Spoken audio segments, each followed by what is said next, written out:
Welcome back, everyone. The Trump administration says it will shut down option 3 of the 988 suicide and crisis lifeline on July 17th.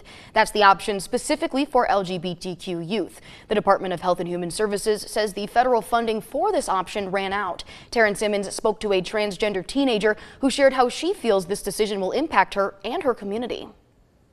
To connect to support for LGBTQI+ youth and young adults, press 3. In less than 30 days, option 3 of the 988 Suicide and Crisis Lifeline that is specialized for LGBTQ youth will be gone. And with that service no longer provided, 13-year-old Anya Jones worries for her future and the future of other queer young adults. Having those resources there as sort of like a backbone made me feel safe and like I had something to fall back on.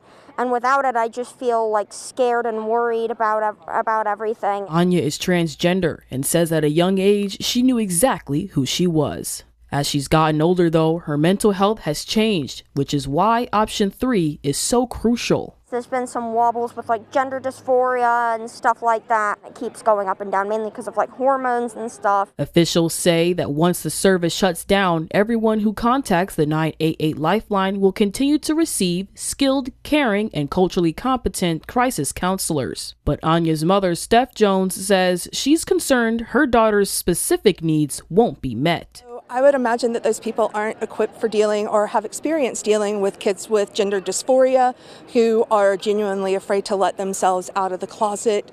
And using the more specialized hotline gives them people who have probably experienced that, who have walked a mile in those shoes. Steph says gender dysphoria is difficult and her daughter still struggles with self-harm and suicidal thoughts, which is why Anya worries about the service that's helped so many. Not really too sure what I can rely on, and without it, I feel like lost.